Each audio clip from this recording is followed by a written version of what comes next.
সম্প্রতি মুক্তি পাওয়া স্ত্রী 2 ছবির সাফল্যে আপ্লুত শ্রদ্ধা কাপুর।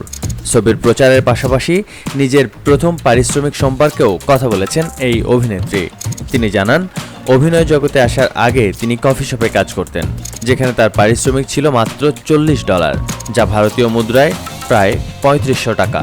শ্রদ্ধা কাপুরের অভিব্যক্তি থেকে জানা যায়, তার বাবা মা আমেরিকায় পাঠানোর সিদ্ধান্ত নিয়েছিলেন, কিন্তু ধনী হওয়ার কোনো ইচ্ছা পোষণ করেননি তিনি।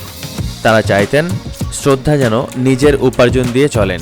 ফলে কফি শপে কাজ করা ছিল তার জীবনের প্রথম কর্মসংস্থান। সে সময় তার বাবা মা তাকে সীমিত পরিমাণ অর্থ দিতেন এবং জানিয়েছিলেন অতিরিক্ত টাকার প্রয়োজন হলে নিজের আয় নিজেই করে নিতে হবে। অভিনেত্রী শ্রদ্ধার এই মর্মস্পর্শী বক্তব্য তার অভিজ্ঞতার এক নতুন দিক উন্মোচন করেছে।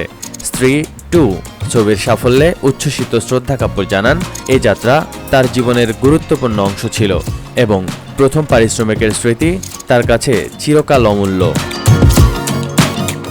বিনোদন ডেস্ক, চিফ টিভি।